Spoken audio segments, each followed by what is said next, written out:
Statements to the NIA or the National Investigation Agency has now revealed that India's most wanted gangster, Dawood Ibrahim's D Company operatives get hassle-free access at the Karachi airport in Pakistan. Now, the probing agency, which is questioning operatives and henchmen of the D Company, has told that the D gang members enjoy special privileges at the Karachi airport during check-ins and even check-outs, and they don't even have to go through immigration counters or follow any required security protocols. That's the big update that's coming in, where we're now understanding that a statement which has been given to the NIA or the National Investigation Agency actually shows what is happening in Pakistan, specifically as far as the Karachi airport is concerned, where we're understanding that India's most wanted gangster, Dawood Ibrahim's D Company operatives, actually have a hassle-free access at the Karachi airport in Pakistan, where we're now understanding the final details as well.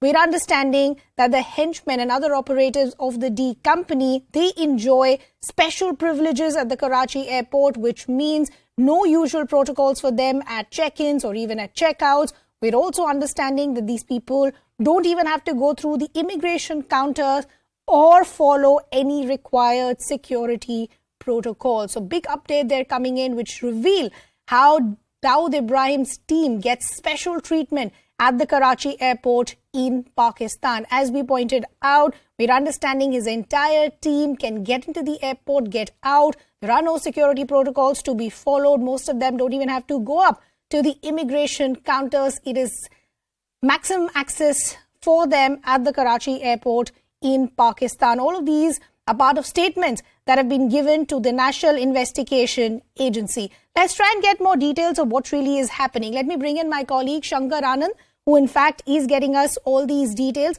Shankar, पहले तो बताइए क्या क्या बताया गया है NIA को, क्या स्टेटमेंट्स हैं ये, क्या बताती हैं दाऊद इब्राहिम की पूरी टीम के बारे में और उनकी जो ये एक्सेस है कराची एयरपोर्ट पर? देखिए, कराची एयरपोर्ट से लेकर कराची में जिस तरह से उसका आवास है, इसके बारे में एक महत्वपूर्ण जानकारी एनआईए को मिली है। दरअसल पिछले कुछ दिनों पहले एनआईए के द्वारा दाऊद इब्राहिम के भांजे से पूछताछ की गई थी, और जब उसके भांजे आलिशान पारकर से जब पूछताछ की गई तो उसने बताया कि वो दाऊद इब्राहिम जो है वो कराची में रहता है, और कराची में जिस तरह से बकायदा एक डिफेंस कॉलोनी में रहता है। हालांकि इस मामले को पाकिस्तान हमेशा नकारता रहा है, लेकिन जिस तरह से भारतीय जांच एजेंसी इस मामले के पड़ताल में जुटी है और जिस तरह से महत्वपूर्ण जानकारियां इकट्ठा की गई है, तो एक तरह से कहा जा सकता है कि पाकिस्तान का जो एक कह सकते हैं कि दोमुहा चाल जो है वो सामने आता है, उसका दोहरा चरित्र जो है वो सामने आता है। और दाऊद इब्राहिम जिस तरह से पिछले कई सालों से वो लगातार पाकिस्तान में रह रहा है और पाकिस्तान की सरकार के स्तर पर वहां रह करके भारत विरोधी गतिविधियों को अंजाम देता रहा है, तो इस मामले में काफी महत्वपूर्ण जानकारियां वो जुटाई गई हैं। और खास तौर पर जब पाकिस्तान से वो किसी अन्य दूसरे देश में जब जाना होता है, चाहे दुबई की जाना हो या किसी अन्य दूसरे देशों में जाना होता है, तो वो तमाम जो एक फैसिलिटी जो है उसे कराची एयरपोर्ट पर उपलब्ध कराया जाता है। तो इस मामले में एनआईए की तफ्तीश के दौरान में कई लोगों से अभी तक इस मामले में पूछताछ की जा चुकी है और कई महत्वपूर्ण जो जानकारियां वो इकट्ठा की गई है। और खास तौर पर जिस तरह से कराची से लेकर पाकिस्तान के बीच उसका जो कनेक्शन है, उसके जिस तरह से एक कहा जा सकता है काला साम्राज्य जिस तरह से स्थापित किया है, कि इन तमाम मामलों पर एनआईए की टीम ने काफी मेहनत करते हुए काफी अच्छे इन्वेस्टिगेशंस को तैयार किया है।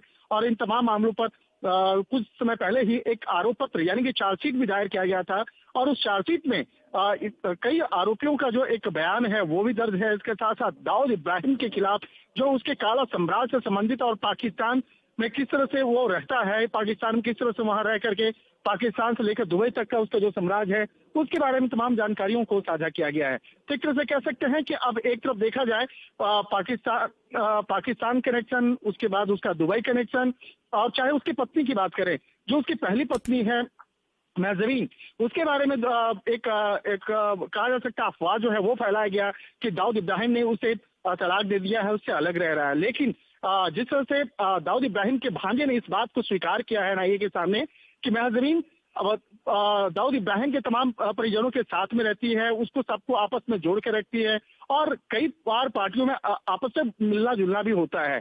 तो इसी बात का भी खुलासा किया गया है। और इसके साथ साथ ये भी जानकारी मिली है कि दाऊद इब्राहिम पिछले कुछ समय पहले पाकिस्तानी एक पठान जो लड़की है जी। उससे दूसरी शादी उसने किया है और वो वहां पे रह करके भारत विरोधी जी। गतिविधियों का अंजाम दे रहा है। तो एक तरह से कहा जा सकता है कि जैसे जैसे इस मामले में तफ्तीश का दायरा आगे बढ़ते जा रहा है एनआईए की, वो कई महत्वपूर्ण जो जानकारियां हैं वो एनआईए के द्वारा इकट्ठा की गई है और उन्हीं तमाम सबूतों के आधार पर एनआईए और भारत सरकार जो है आगे की गतिविधियों को अंजाम दे सकती है। जी, शंकर हमारे साथ बने रहिए। We also want to play out a report that Shankar in fact has filed for us. This is a short report on the matter from the NIA's head office.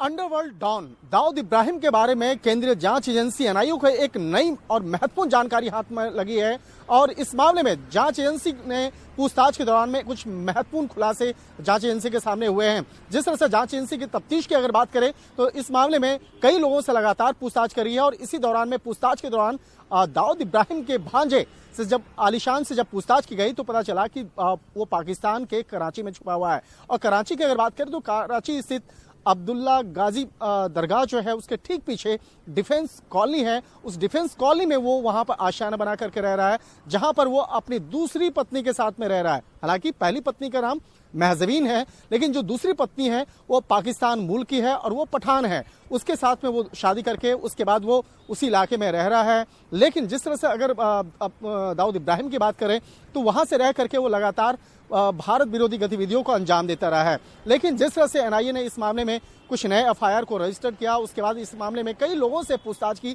तो उसी के दौरान में तमाम जानकारियां जो है निकल के सामने आ रही हैं। आलिशान पारकर की अगर बात करें तो आलिशान पारकर से जब पूछताछ के दौरान में कई बड़े खुलासे देखने को मिले हैं और खास तौर पर वो कौन कौन से शख्स हैं जो महजबीन से बातचीत करता है, वो कौन कौन से शख्स हैं जो सीधे दाऊद के परिजनों से बातचीत करता है। इन तमाम मामलों की जानकारी मिली और इसके साथ साथ ये भी जानकारी मिली कि महजबीन जो है वो दाऊद इब्राहिम से जुड़े हुए उसके परिवार के कई सदस्यों के संपर्क में है और लगातार वो व्हाट्सएप कॉल के जरिए वो बातचीत करती है। और जिस तरह से अगर मुंबई की बात करें तो मुंबई से भी जुड़े हुए जो अंडरवर्ल्ड डॉन कनेक्शन से जुड़े हुए कई कनेक्शंस की तफ्तीश जो है जांच एजेंसी एनआईए कर रही है। तो कहा जा सकता है कि जैसे जैसे इस मामले में तफ्तीश का दायरा आगे बढ़ता जा रहा है, कई महत्वपूर्ण खुलासे होते जा रहे हैं। और खास तौर पर जो पाकिस्तान लगातार इस मामले पर अंतर्राष्ट्रीय मंच पर झूठ बोलता है कि